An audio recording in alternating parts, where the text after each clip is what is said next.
Uncommon Women, a podcast that provides a platform for women of all walks of life to share their upbringings, life lessons learned, experiences, and journeys to come.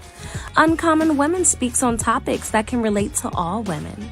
We share, we listen, we laugh, we cry, and we empower each other to be the best uncommon woman that they can be. Ultimately, we are cultivating a global movement of women supporting women. Women supporting entrepreneurship, relationships, self-love, and so much more. We inspire each other to make an impact on this world for the better. Be sure to like, share, and subscribe to Uncommon Women. Now, finally, grab a seat, get comfortable, and hear from your wonderful hosts, Shanira and Jenny Lee. Hello, kings and queens. Thank you for tuning in to Uncommon Women. I'm Shanira. And I'm Jenny Lee. And today we have an amazing guest speaker that's going to come on today and share her amazing testimony by the name of Karena. She's a U.S. Army veteran who's been married for over 17 years. She's going to actually join us today to share her story of how she's battled infertility for over 10 years. And through the grace of God, she was able to be blessed with 2 miracle babies. But before we get into her transition and her story today, Karena, can you share a little bit about yourself and what things you like to do on your free time? So thank you guys so much, Shanira and Jenny Lee, for having me. It's been a blessing and a privilege. So just a brief history of me. I was born and raised in the Caribbean. And so these days I love to travel and I love to meet new people. I love food, even though it might not look like it. I love food. And these days, because I am chasing 2 little babies, I don't get to do as much as I want to do, but I do train in martial arts right now, which has been, awesome. I will talk more about in my story. So that's some stuff that happened caused me to start training martial arts. And so that's gone from fear, like I have to do this, to, oh, this is fun. So yeah, that's kind of what I do. So what is your favorite go-to food? I am a smoothie person. Like I like everything. Okay. Which is odd because as a kid, I didn't like any of my foods touching. And so now as an adult, the Army kind of beat that out of you. And so now I'm like, just put it on a plate. It's going to the same place. Okay. I just want to get something in.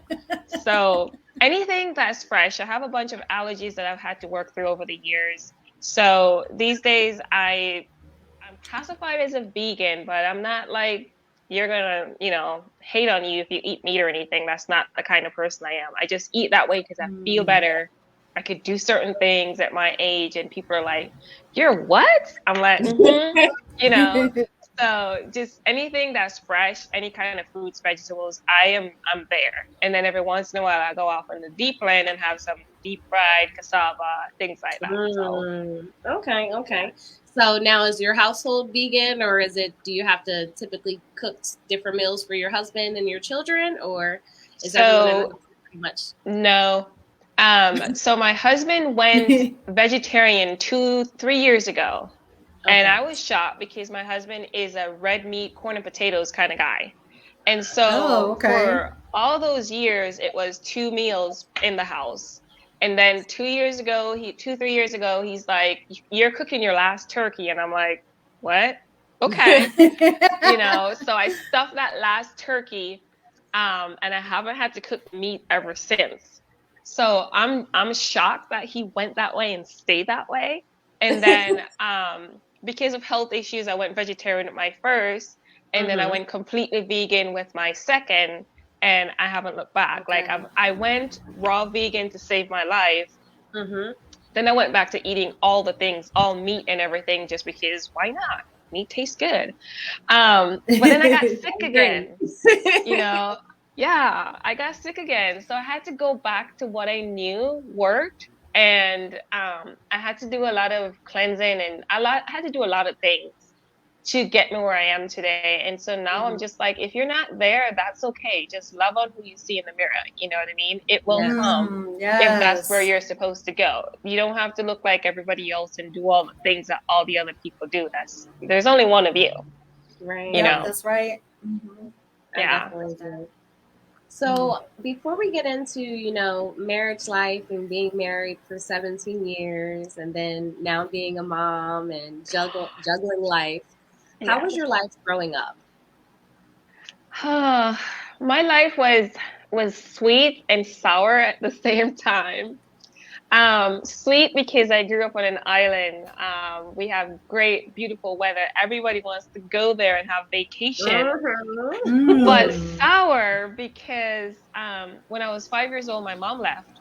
And after she left me and my brother just like a few days after my 5th birthday. And life just went really bad. I still have memories from when my dad used to beat my mom. And when I talk to them, they're like, you're like 2 or 3 years old. How do you remember? Who told you? And I'm like, nobody told me.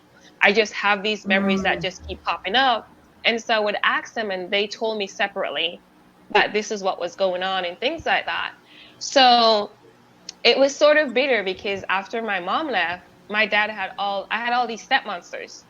And I had one amazing stepmother she took up for us kids and she believed in us, but my dad got rid of her quickly after that, you know? So I just like to say that I was dragged up because I went from house to house all over, and I have different things and different people who made an impact on my life. And I credit it all to God because in hindsight, I don't know how I'm still alive.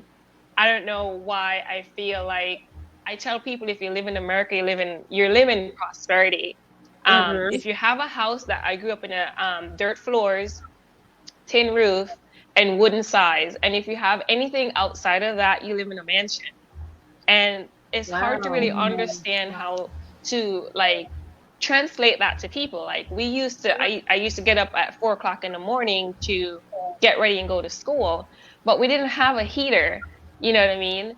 And so it was just a cold hose that you held up and you took a shower. And so just to have hot water is like something that a lot of people take for granted. But something like that, I'm grateful every single day, you know? So it was a little bit of bitter and a little bit of sweet at the same time, if I have to look at it that way. Okay. Do you have a relationship with your mother now, or any connection with your mom? I do. So I went back and, you know, tracked her down. I ended up running away at 16 from my dad. My brother and I ended up running away. Whole different story. But we ended up running away. I was 16, found my mom, and then she sent me off again because we were in danger. My dad was going to kill her and me and my brother. So she shipped us off again, and stuff. And then after I graduated high school, she took me and brought me to the US.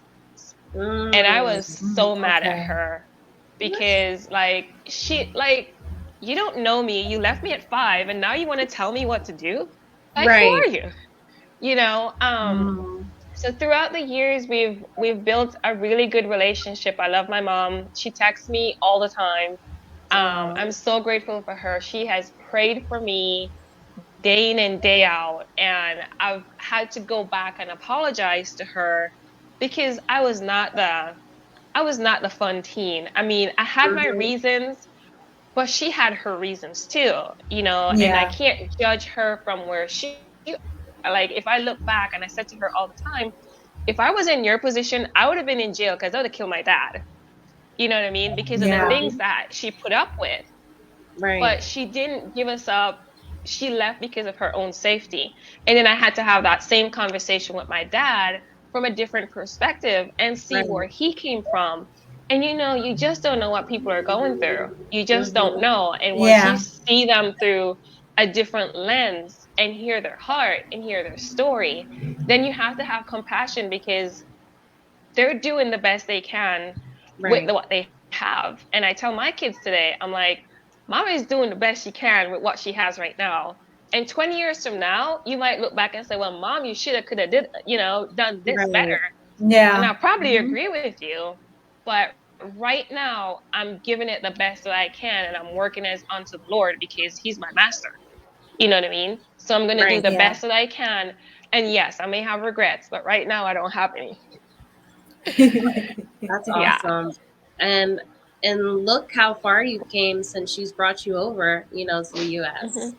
Yeah. And you've also been able to build a great relationship with her, even though you were like, who are you? Even though you're mom, even though you're my mom, it's like, who are you? Do you know me? Do I really know you? Yeah.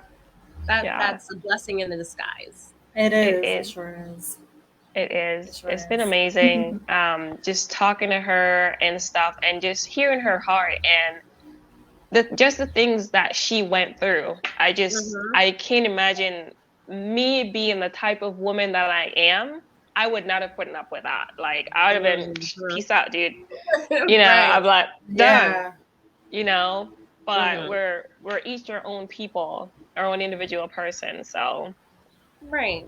So let's get into your individuality. Being married for 17 years. First off, let's go into how did you and your husband meet? So my husband and I met so I was in the military and I had this appointment to go. So a little bit after 9/11 happened, I was the cussing sailor girl. Everything that you can think of that was evil, that was me. And I'm embarrassed to say this, but I'm just going to say it. I went to churches because I knew there was a higher power. My dad was a witch doctor. I grew up in that world. I knew about it, but it didn't fill the holes and voids that I had. I tried all the things. I was dedicated to demons, the whole 9 yards, and nothing worked. And I knew that, but I was like, let me try going to church. And so I was in Asia when I tried going to church.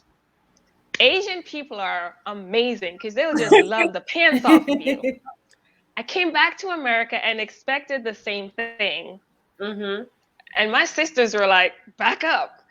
And so I went to church and it's horrible. I went to church and I have all brothers.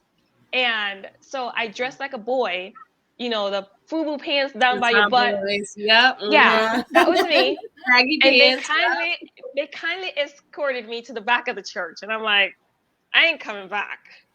So I went again to a different church, this time to the other, and I looked like a hoochie mama. Everything tight, form-fitting. They kindly escorted me to the back of the church again.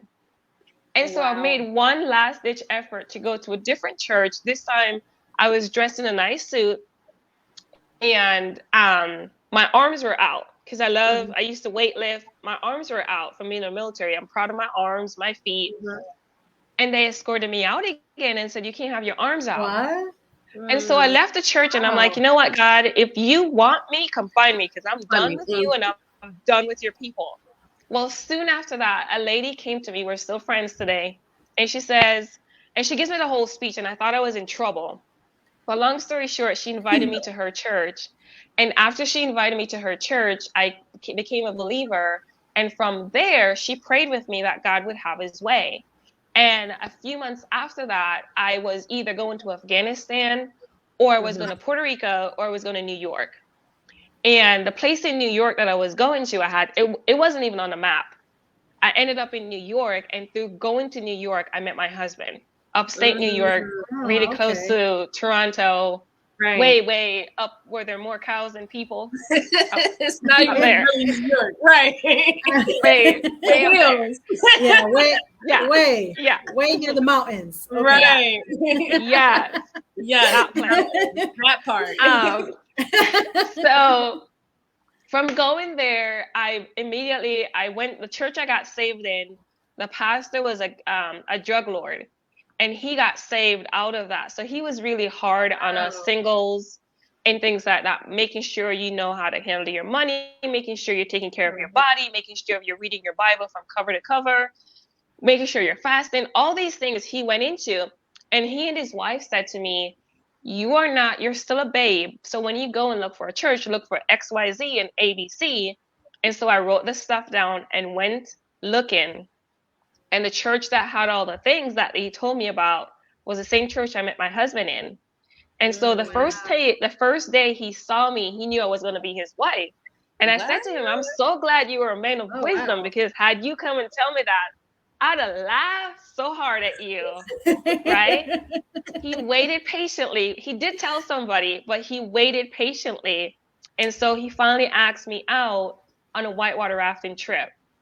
And and after that, I just didn't think it was serious, because I didn't grow up with racial discrimination. I don't know anything about that until I came to the US. My husband is Caucasian. And so my friends in the South said, you know, if you go and you give up on your people, don't bother talking to us. And I didn't know what that meant until engagement pictures came around. And I sent all these engagement pictures with somebody from a different pigmentation, and my friends were like, peace out, we see you, but peace out. And so I didn't know that, you know what I mean? I thought, once, if I tell you I'm your friend, I'm gonna die trying. Yeah, exactly. So that's how that kind of happened. So I went and ended up, it kind of threw me for a loop for a while, because I'm like, well, I don't really know who I am, and I think this is a person that God says to be my husband, you know, and I did all the things like putting out the fleece like Gideon did, and, you know, if it's this one, then send this, and if it's not, you know, I did all these things because I didn't grow up in a church. I didn't know what it meant or what it felt like to be a girl, to be a lady, to be a wife material. I'm still learning the wife material part, right? 17 years in, you wife material. I'm still learning. I agree. So that's kind of how we met. And I like to tell people he's my Boaz, because I'm so grateful to be married to him. So grateful. That's amazing. Don't let me cry. Oh, get the tissues. We gotta get some tissues virtually. We gotta like drop them down or something. I don't know. Look into that. That's funny. Yeah. Anyways, yeah. So we've been married 17 plus years now. And it's been amazing. If I could go back again, I would remarry him again. That's so good. Yes. That's so good. So during your marriage, how did you come about wanting to start a family and want children? My now husband, said to me, I just had a brief conversation with my daughter today, because I'm trying to explain to her how God has a plan and a purpose for you long before you make the decision to accept him as your Lord and Savior. He has a plan and a purpose for you. Yes. And I said to her, when Daddy met Mama, he said, after he asked me to marry him, he says, we're going to have a daughter. And I said, no, we're going to have a son. He says, no, we're going to have a daughter first. And when we have our daughter, we're going to do this, we're going to do that. She's going to learn to do this and do that. And I said, this was long before you were born. And I said, part of those things was we wanted her to learn certain things hands-on instead of just learning in the classroom. And I said, look at it now. I'm homeschooling you. I had no intention of homeschooling. It was a whole nother ball of wax. God, no. But I said, because I'm homeschooling you, yesterday, in lieu of sitting and reading a book, you spent the whole day in a saltwater pool. You know what I mean? Just goofing and playing, but you were learning while you were doing it. And I said, so my husband had this intention of having a family. We had an intention. We talked about it. I knew I wanted to have a family. I wanted to have like a dozen kids. It's not happening right now, but that's okay. Kind of thing. And so it all started back then. He knew what he wanted. I kind of knew what I wanted, but not all the details. Right. You know what I mean? Does that make sense? Mm-hmm. You were kind of like, let's just go with the flow, Yeah. I understand. Like, put a ring on it and let's get busy. Right. Nope. Let's have some fun. I get it. Yes. Yes. So I want to say maybe years after we got married and we went through the whole I like to refer to it as like the Jewish courtship idea, because he knew we were going to be married. He proposed and everything, and I wore the engagement ring for like 12 months because our pastors at the time, Mary and Joseph, he betrothed her. He was going to marry her, but a whole lot of things happened in between that time. But during that time, he got to learn more about her and things like that. And so they had explained, guys are from two different cultures, all these issues that comes, everybody have their own baggage, all these things. So just chill out and just get to know each other without jumping in the sack. So we did the courtship. We had accountability partners and everything like that, just to keep us fresh and accountable and everything. Right. That idea. And so we knew that. So as soon as we got married, after that season was over, I'm like, all right, I'm ready. Let's go. Let's have some babies. And we started and nothing happened. And then they're like, oh, it's just because you're nervous, this and that. And we just kept on trying, and nothing happened. And 1 year turned into 2, turned into 3, and next thing you knew, 10 years came and we still don't have any babies. So it was quite a rough road. It was a rough road to say, looking back at it, but yeah. So go ahead, Shanara. I was going to say, so I guess after like, what was your mark when you were like, okay, we are having complications and why can't I get pregnant? Was it like after a year? Cause like, I after guess 2 years, after 2 years, it was like, all right, something has to give. Okay. After around 6 months of trying, and we did the positions, we did, do it at night or do it in the morning. We did all the, play with all the different things. And then after around 6 months to a year, I knew something wasn't right, but I didn't know what. After 2 years of seriously going to town, making sure, and nothing, I was like, oh man, something is really off. But my husband, he was like, we're fine. God's going to give us a baby. And I'm looking at him like, what's wrong with you? I thought you wanted to have a family. And he's like, God's going to give us a baby. And years into it, he stuck with his story. I got frustrated. I'm like, I think it's you. The blame game started coming. I did. I started a blame game. It turned out it was both of us. We went to all these doctors. So I went to doctors in Kentucky, in Washington State, in Pennsylvania, in New York. I was shopping and doing and going all the places. I was doing all the vitamins. I was tracking your cycle. I was going in the Bible and doing the prayers. I was doing all the things. You know what I mean? And so it just wasn't happening. And I was asking God, like, well, what's wrong with me? What am I doing wrong? Is there something that I just didn't repent of? What's going on? You know what I mean? And so the whole time my husband was like, just relax. God's going to give us a baby. And I went to church and stuff, and people would prophesy to me to the part where I start saying like, huh? Yeah. I said, he's so patient. I like him. And he was just believing it. He was just claiming it. Right. He was. And I just like, can you just at least get upset with me? Just feel my heart here. Like, get upset with me. Get mad. Like, get mad with me at God about this.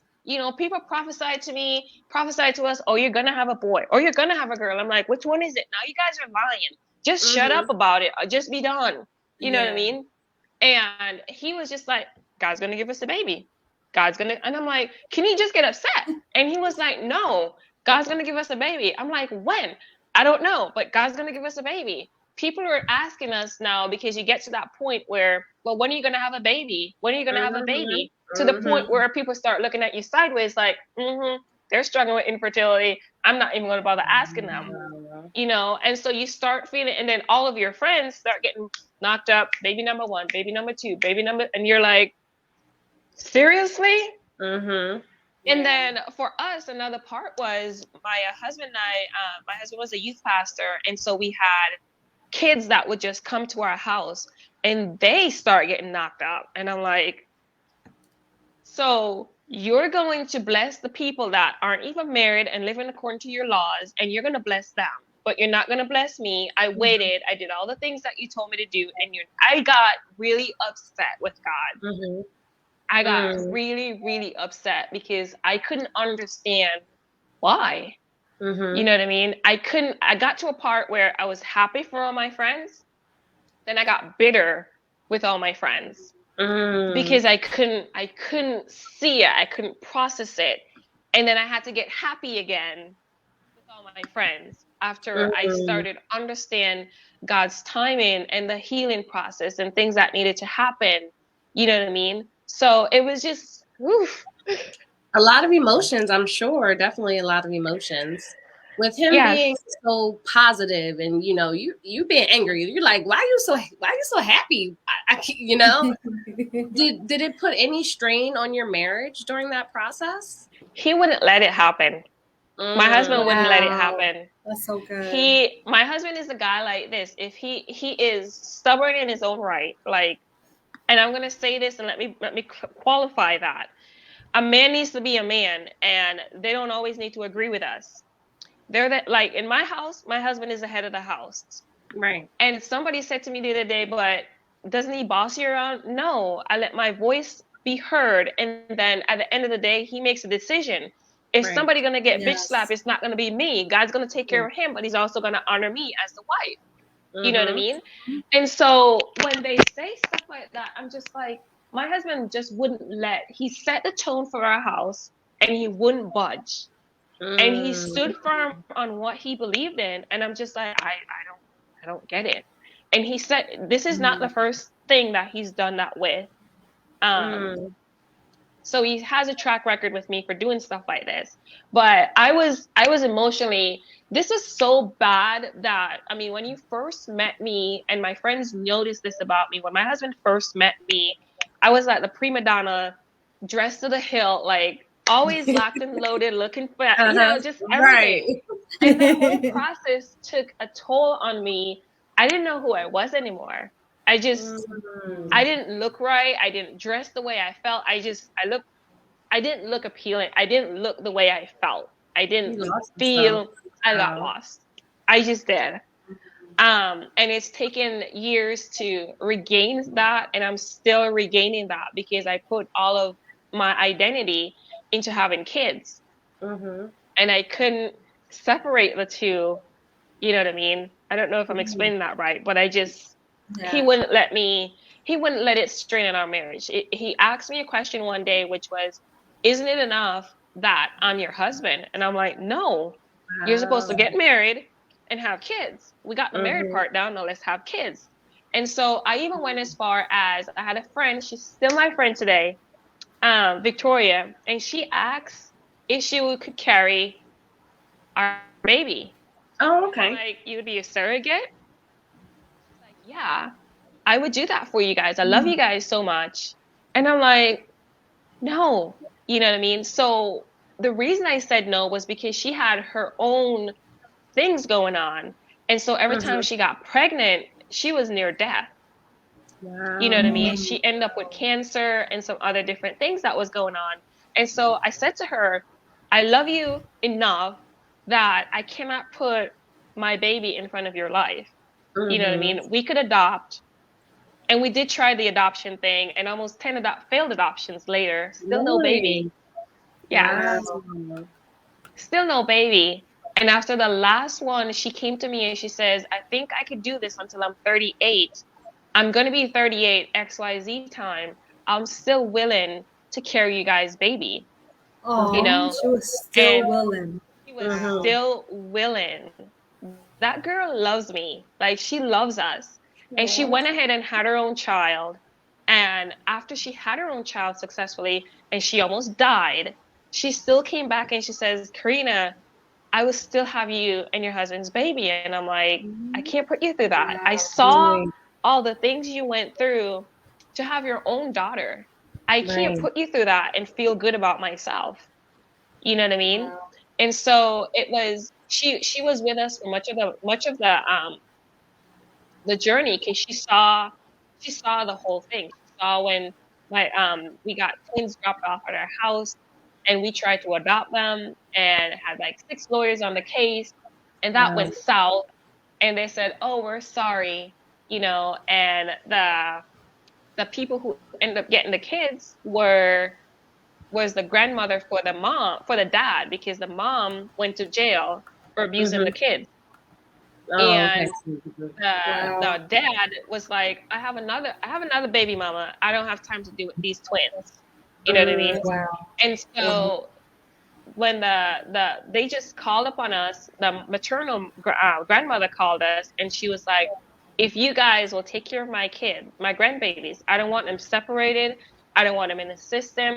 The only thing that I ask is that they know who I am. And I said, Mom, they're going to know who you are, because my pigmentation of my skin, at some point, your babies are snow white. They're going to want to know why they're so light and Mom is so dark. I said, please come, because this is part of their identity that they're going to want to know. They're going to ask. At some point, they're going to want to know. So it's important for you to stay in touch, come over, take them, go do this, go do that. And, you know, and at the end of the day, for that, it just shook out where we paid the wrong people to represent us in court, and that blew up on us. And the paternal grandmother ended up getting the kids. She had never seen them in her life. She didn't have any car seats for them, nothing. And my husband, once again, like, his side of the family bought all these things, because my husband has a big family, and they just loved on us. So we have 2 of everything, just like loading up the house, because we had the house, we had the room, and everything that his side of the family gave us, he ended up willingly giving it to her, because she didn't have anything for them. And I'm like, no. I was mad. I was like, no. You know, if she's going to get them, she at least needs to do something if she loves these babies. You know what I mean? And so that was another avenue before we end up having kids, that I was bitter. I was so upset. And the sense of humor that God has is, my firstborn is born 4 days before the twins. So every year we still celebrate those twins' birthday. And they're 4 years and 4 days apart to this day. Wow. Yeah. Wow. It's crazy. Wow. Totally crazy. Yeah. Was that the only, can you speak on that, the adoption process? Was that the only twins that you tried to adopt, or is the adoption process just a headache? Like, can you speak on to the people that's out there thinking that adoption's easy, because they're always like, well, you can always adopt. And it's like, what does that process look like, especially for a married couple? I would think it would be like straightforward, you know? We thought it would be too. And for the woman who's listening to this, thinking that they could adopt, I would say, yes, you can adopt, but you need to ask God to really armor your heart, because the process could be easy. Depends on the state that you try. It could be really easy. We went through New York, Texas, Ohio, Pennsylvania, trying to adopt. And then we even went overseas to Belize and Costa Rica and Dominican Republic trying to adopt. And so every state, every country is different. And for us, the first 6 adoptions were you started the process, and then they looked at, you know, they're all in your business. They want to know how many times you have sex per week. What do you do with it? They're into everything. How much money you make? When do you make? Like, how do you handle this conflict? They want to know everything. And so we went through that process, and then based on that process, and you have the kids that you think are a good fit, then this is a good fit. And then you start talking to the child and things like that. Mm-hmm. And then all of a sudden things fall out. Like, well, we don't think that you're a good fit for this family, for this kid. So another family What? came. Yeah. Another family come. We think they're a better fit.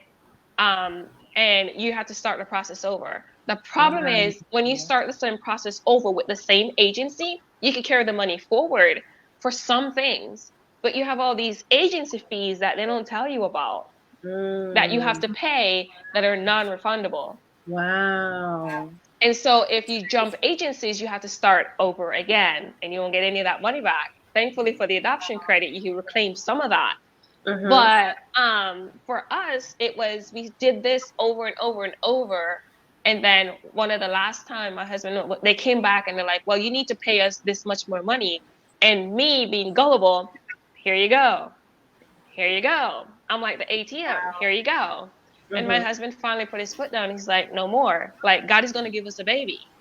You need to just relax and trust the process that God is going to give us a baby. And I'm like, that's easy for you to say, you know? And so it ended up turning out that I think 5 of those babies, we didn't get anything for. We left that agency just bitter and everything. Right. And then this is when the twins came in, that was a whole storm, right? When the twins came in from a completely different agency, and we started that whole process because we're like, I've always wanted boy, girl. We had twins, boy, girl. I'm like, this is an answer to prayer. You know, I rearranged my life, did everything for these kids. And then that fell through in like August. And then while that was going on, we had also had another child that we were going to adopt that came through at the same time we had the twins. So we were going to have 3 babies at the same time. And I'm like, yay, you know? And so in August, we lost the twins. And then in September, we lost the last baby, who was supposed to come home 2 weeks later. And they came and said, we needed more money. We didn't pay any more money. And that child was a rape baby. I'm not saying it properly, but his mom got raped. And so he came into existence and mom didn't take care of him. He was 2 and he didn't do anything. He had no psychological, nothing, but he didn't have the human touch that a normal child is supposed to have. Right. So he wasn't developing like he's supposed to. Okay. And so 2 weeks after, like a month and 2 weeks after we lost the twins, we lost that baby. And my husband was like, I'm done. Like, I get you. I should have listened. You know, thousands of dollars later, I stand corrected. I should have listened. And we ended up with no babies with that process. And then we went to different foreign countries. Some of them, like for Dominican Republic, you need to live there for at least 6 months before you could even start the process. Belize, you need to live there for at least 2 years before you can start the process. Wow. It was a lot. It was a lot. It sounds like it. Wow. But you look great today. You don't even look like everything that, you know, because I'm sure the process was very overwhelming. It was. And in hindsight, I don't know why I made some of the decisions I made. I just really wanted a baby. I really, from as long as I could remember, I always wanted to be married and be a mom. Always. And I had the married part down. I just didn't know how I was going to be a mom. And I worked at a university for a long time. And so a lot of those kids were my kids, so quote unquote, because even to this day, they would still call me. Now they're having kids. So I feel like a grandma because I helped groom them. And they would say, hey, I'm marrying this girl. What do you think? Here's the ring, you know? And so it still wasn't enough. It still didn't fill that hole of me, of somebody saying, Mom, and now I can't get him to stop.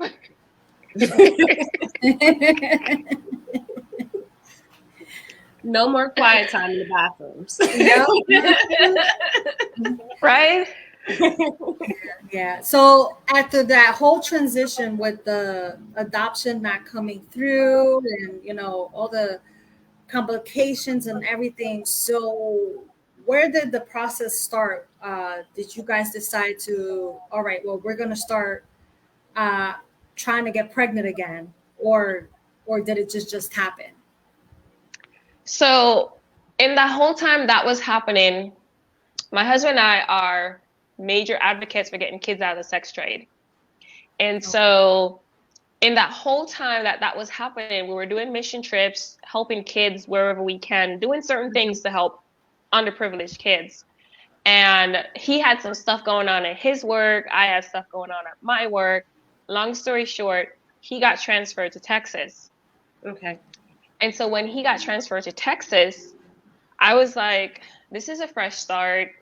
I couldn't get my husband to move from New York to any other country and any other state because that's where his whole family is from. Right. And it's not like New York City, it's just New York upstate where it's gorgeous, it's beautiful, but it snows like 7 months out of the year. Mm-hmm. And so in that process, we packed our house sold in like 2 weeks, in like a month. Our house cool. sold. And after that, we came to Texas, and I didn't know it at the time, but on the way down to Texas, I got pregnant. Oh. So we drove because it's 24 hours drive, and my husband is like, we're going to take our time and we're going to spread this over a couple of days. Right. Okay. And so I didn't know, because I didn't know what that felt like at the time. I had missed cycles, restart. So if I missed a cycle, it wasn't a big deal. Right. Nothing was weird. And then I started my own business. And so I was working from home, but I was getting tired. And so I ended up, I would take naps and stuff, but it was just weird because I didn't gain any weight. There was nothing off. There's nothing wrong, except that I was like, let me go take a pregnancy test just in case. Because I just went and bought these tests because I'm like, what happened if? Just what happened if? And so I would do these pregnancy tests from time to time, nothing. And I'm like, let's just go take a pregnancy test just in case something. And this will be my change of luck. Something will happen. And I did, and I couldn't believe it said pregnant. And I'm like, nope, this pregnancy test does not work. It's the fuck. I'm gonna go buy some new ones. She probably took like 10 pregnancy tests, but go ahead. Yes. So I threw that out, and I went ahead and got new ones, and it was the same thing, and I couldn't believe my eyes. And it took me like 2 weeks to tell my husband because I'm like, wow, we're pregnant. You know what I mean? You went 2 weeks. I know. Like, how do you keep that to yourself for 2 weeks just looking at him like? I know, but I didn't want it to be a false hope.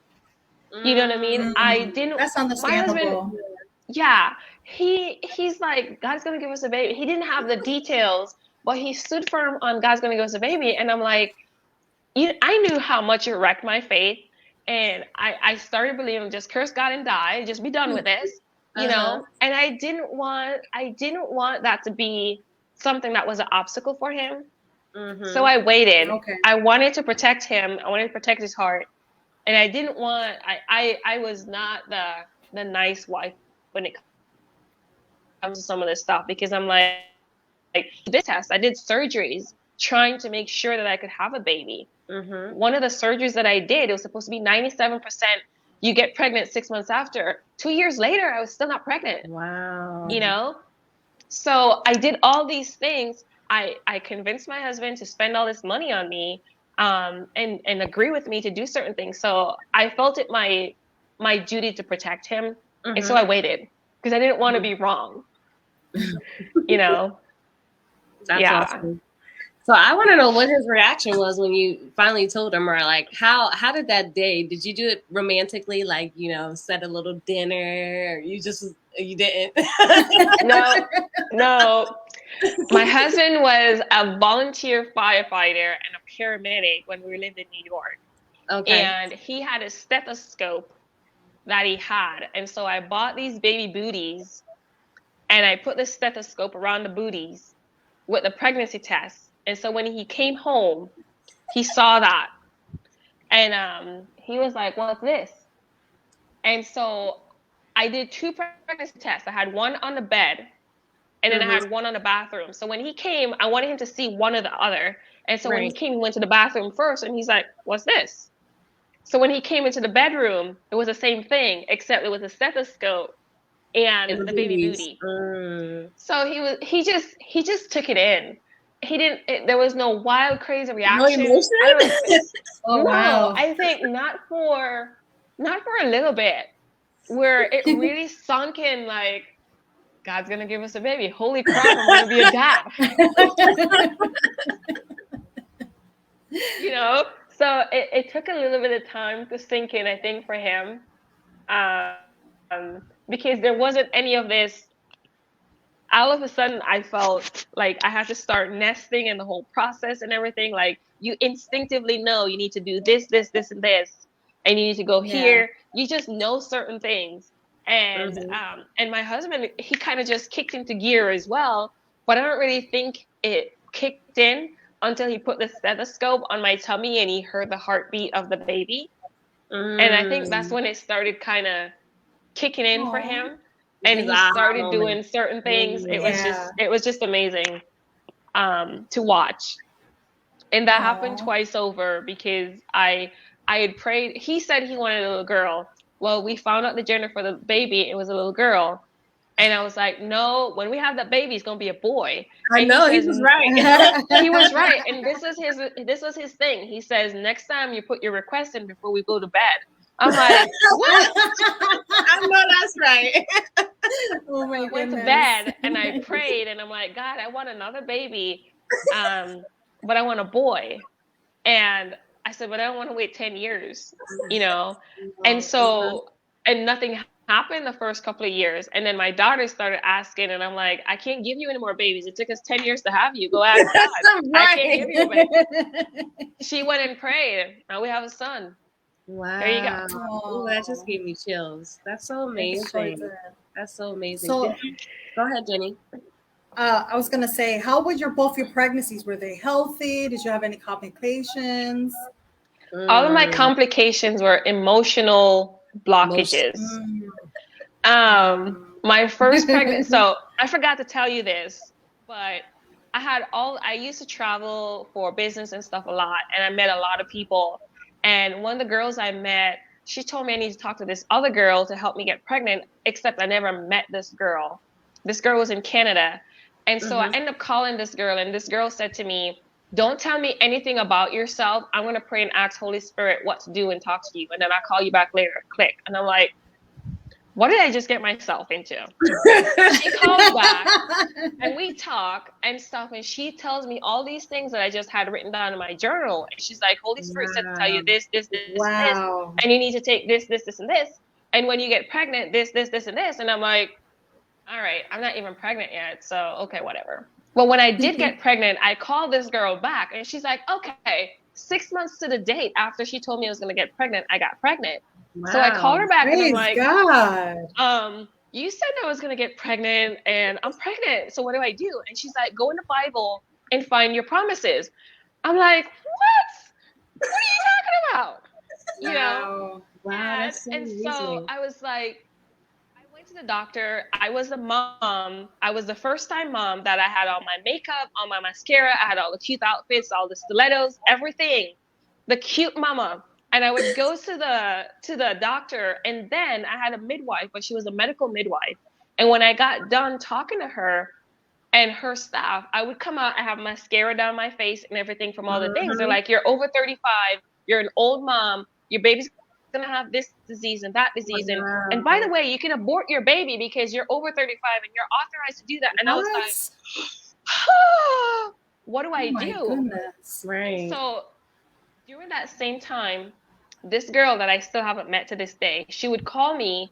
She called me the first time after, and I told her, and I'm on the phone, and I'm like, and telling her all the things. And she's like, go in the Bible and find your promises.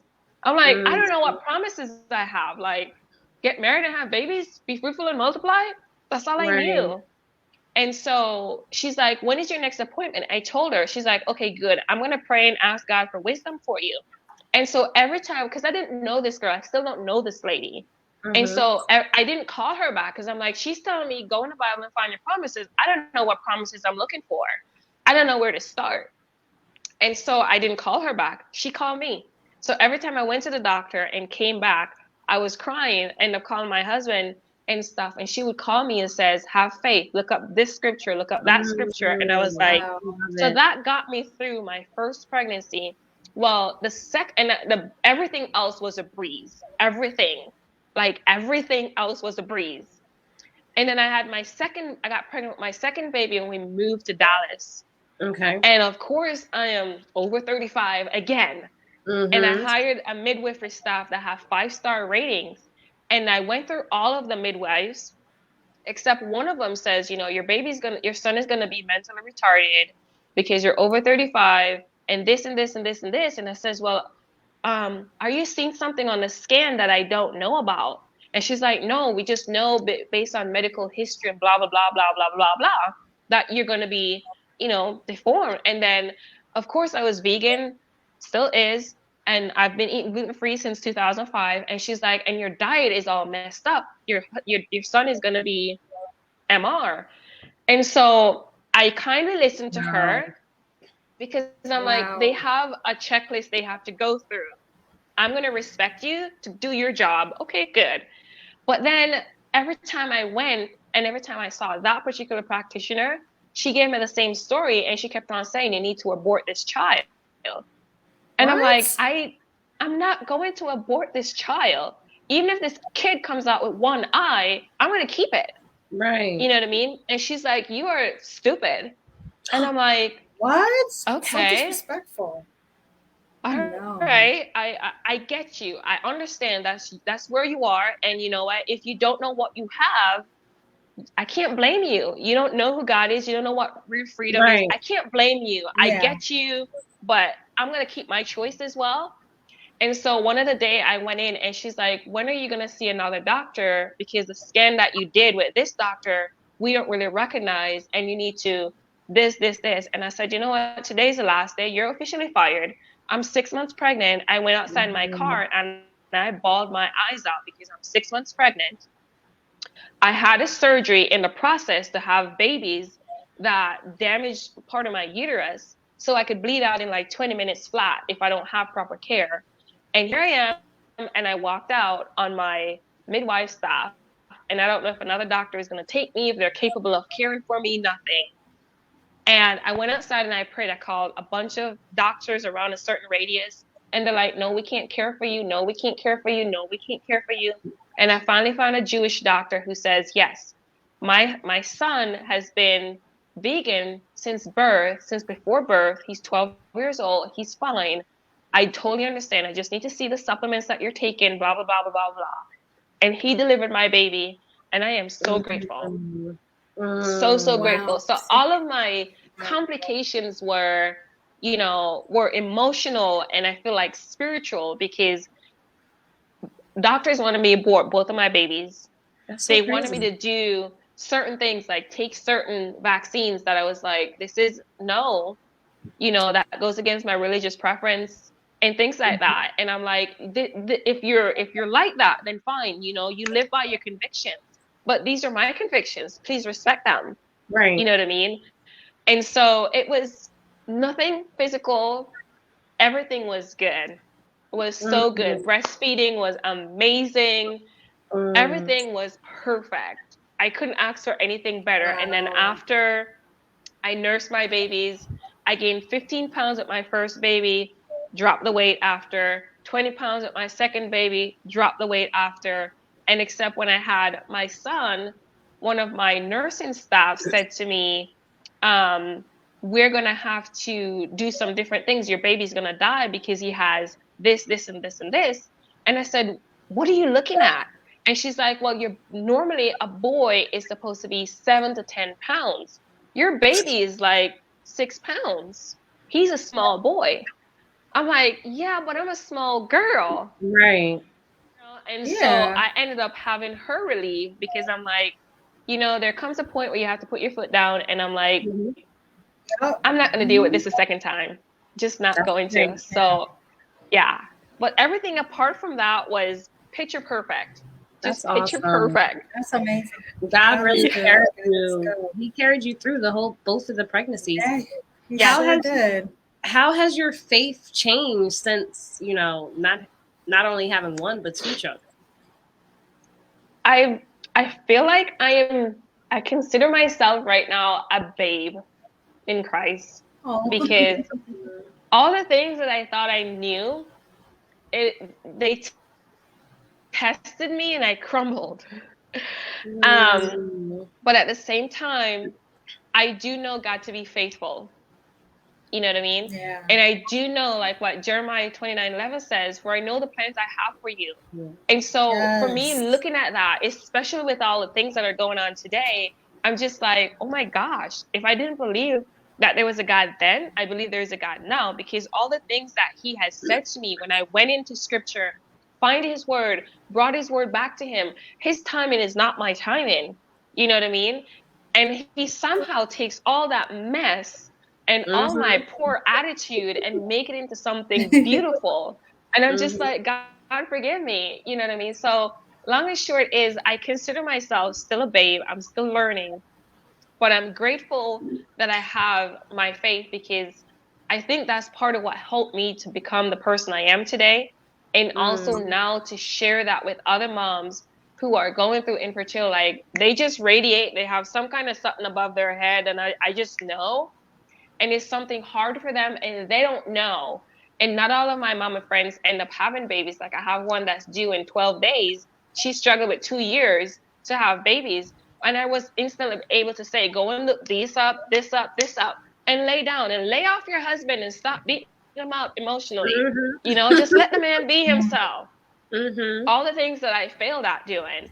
But thank God my husband was like, he took his foot. God's going to give us a baby. God's going to give us what? God's going to give us a baby. Uh-huh. You know? His faith. His faith His was faith was strong. powerful. Yeah, his faith. His faith is like he knew. He just He Yeah. knew. knew. He was Yeah. like, girl, bye. God's going to give us a baby. Yeah. Yes. It's so awesome. That was so amazing. That's so Yes. amazing. Thank you guys.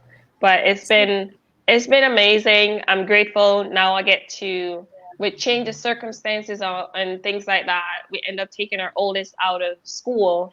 And so now I homeschool, which is opening up a whole nother realm of stuff. And you know what? It's been hard, like hard, because the society says one thing, and then to raise up a child in the way they should go, you know what I mean? Yeah. And working on Mm-hmm. top of that, and being a wife on top of that, and being a housewife on top of that.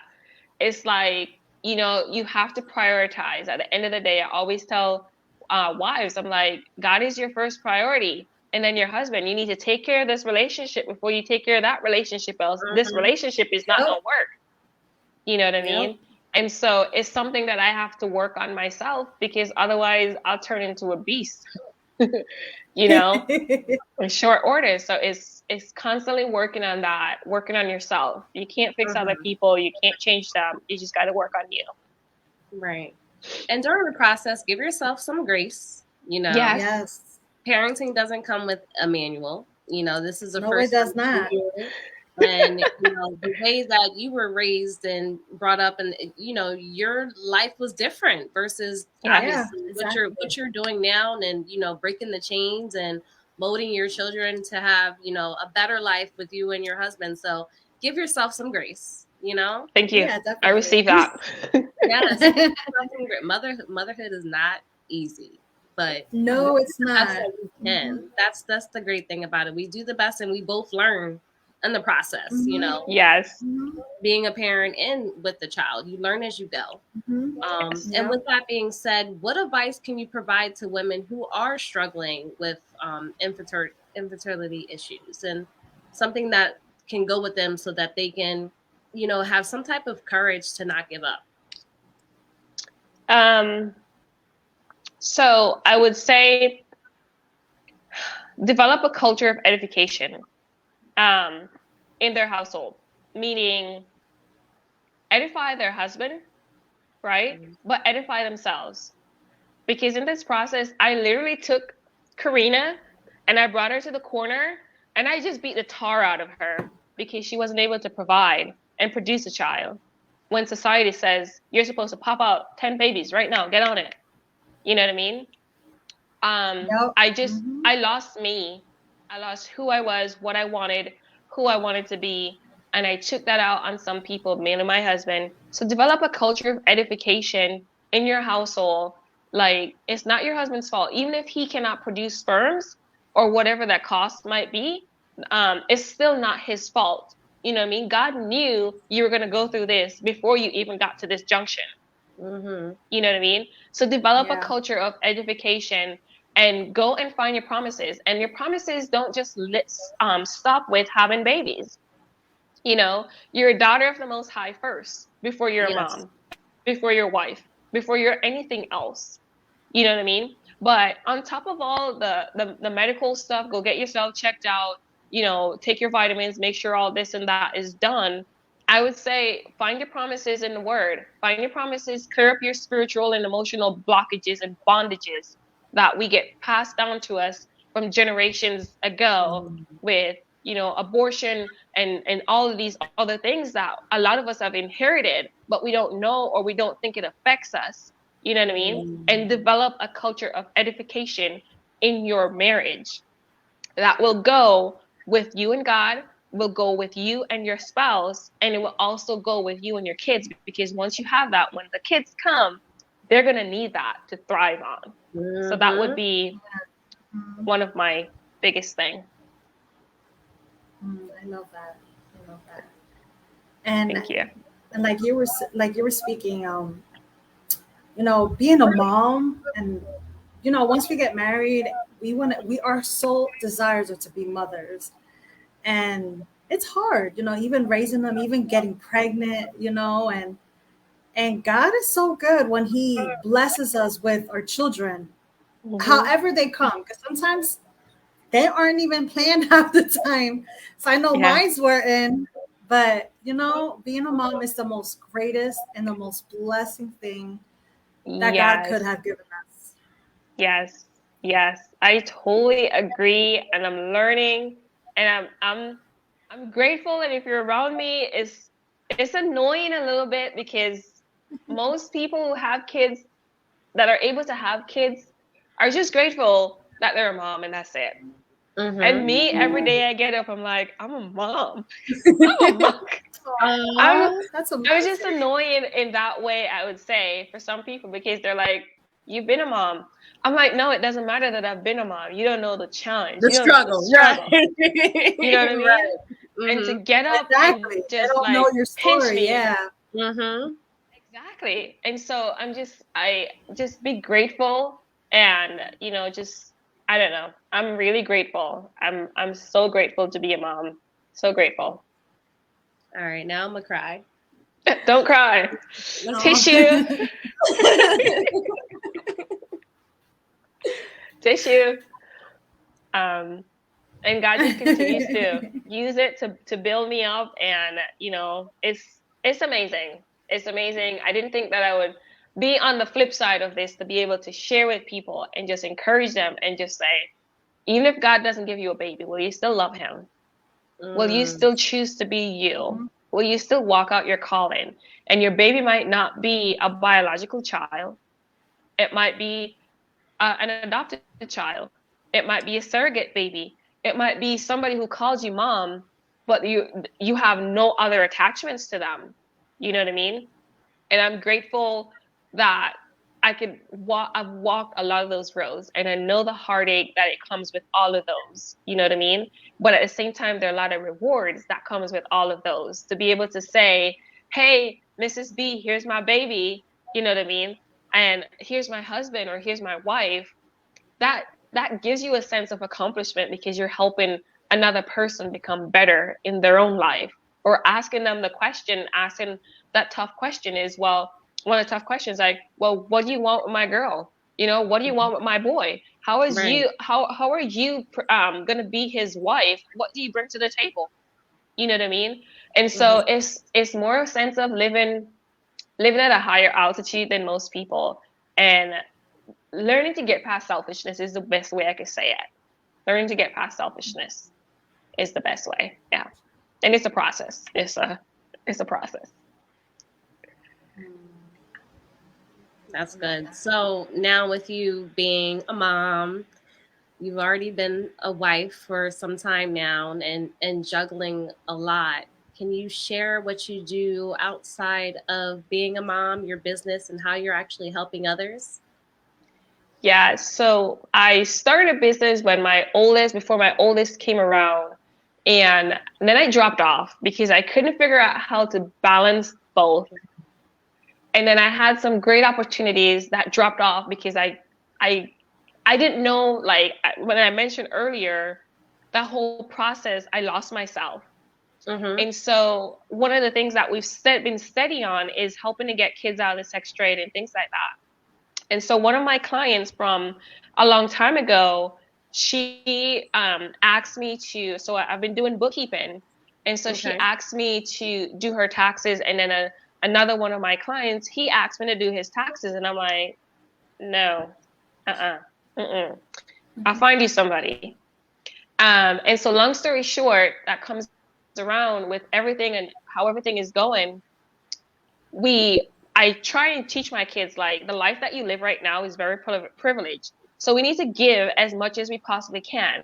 It doesn't matter that you don't have the latest toys, and you need to give. Learn how to give. If you can't give $1 out of 10, you're not going to give $1 million out of 10 million. It's just not going to happen, right?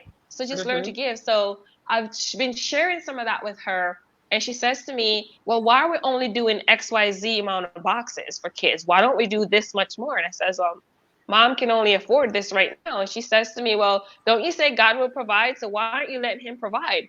Hello. And so that kind of humbled me. Oh, wow. Because God had already sent me the clients. God had already sent me the clients. And I said no. And I had to go back and humble myself and said, I said no, I'll do it. Just give me a little bit of time. So now I've been able to incorporate tax preparation into my bookkeeping. So now I'm doing bookkeeping and taxes to help out coaches and consultants. Yeah. So it's a whole process. But you're doing it though. This is where the grace comes into place. Yes. Yeah. I'm doing it. It really is. I'm open with my clients, and I'm like, I homeschool, so you might not get a response right away, but I do my best. And I tell my clients, when I work for you, I don't work for you. I work as unto the Lord. So it behooves me to do a good job with your books, because if I don't, I'm going to get slapped by the IRS and then slapped by my God up in heaven. So I need to do good. Yep. You know what I mean? So it's been a juggle. I'm very strict with my time because I only have a little bit of it, and the kids are growing fast. But the business has been a pleasure as well, and an honor to do, because I get to help people. Like, for some reason, seeing where people are losing money, some people just don't get it, and it's right there, and they're like, huh? What are you talking about? You're the specialist. I originally didn't think much of it. I thought everybody knew this kind of thing. I just thought it was normal for everybody. And I'm realizing that's not the case. So I am learning to humble myself and get with it. So yes, it's been a challenge, but it's been good, because I've been able to homeschool the kids and do certain things with them while being able to help get kids out of the sex trade and help feed the orphans and things like that with my business. So, and it also helps me to get to where I'm not talking toddler or baby all day long either. I could have You're still having some adult interaction. Right. Yes. That right there. Yes. So it's been a blessing. So are you accepting clients? Where can we find your information in case someone is interested in looking for some accounting business for their business? So I have a website, KarenaBurgess.com, my first last name. And they could find me there, but they could also find me for day-to-day things on Instagram at Karena Burgess. And also on my Facebook page, Karena Burgess Biz. Facebook.com Karena Burgess Biz. So I do share as much as I can. I'm not an out there person where I put all of my business out there, but I'm getting to be more open as I learn about me. So it's all there. It's all there, kind of thing. But they could connect with me there and learn more about what I do as a tax and accounting pro. So yeah. Awesome. That's great. Thank you so much, Karena, for speaking on your amazing testimony. And I hope we had some women listened in and able to relate and then just keep their hope, because there's always victory in the end of everything. And thank you again for sharing your story. And we have one question we ask all our guest speaker. What makes you uncommon? I don't give up. I don't give up. Okay. I think that makes me uncommon. I don't know when to quit, as the little bunny was saying in Zootopia. Some people just don't know when to quit. I just don't know when to quit. All right. If there is, I feel like I'm like water. If there is, as long as I'm alive, there's a way. I just have to re-strategize to find the way. So I don't quit. I might be slower than most. That's okay. But I just don't know when to quit. That's amazing. That's so great. I mean, no one should ever give up, no matter how hard it gets at all. Thank you so much. Thank you guys for having me. I appreciate it. Yes. Thank you so much. It was an honor. Thank you. Let me see if we have any questions. Just some comments. People loving your story. Thank you so much for that. You can tell she has children because she gave the example from Zootopia. You're such a mom. Look at you. You didn't even notice it. I noticed. But no, we don't have any questions. Just thank you so much. Go ahead, Jenny. Thank you, Karena, again, and thank you for our audience for tuning in this evening. Make sure you check out our self-love apparel at www.uncommonwomen.net. Make sure you check out our YouTube channel at Uncommon Women Podcast. Make sure you like and subscribe. Also, for the month of August, I will have someone coming on and speaking on breastfeeding, on bringing awareness to that. She is an advocate. She's going to speak on her story, her experience, and she's such an amazing woman. Make sure you come out and check us out on Instagram Live at August 8th at 7 p.m. Central on Instagram Live. And I'm still looking for awarenesses for the month of October and November. Make sure you contact me, or if you want to connect with me at uncommon3women@gmail.com.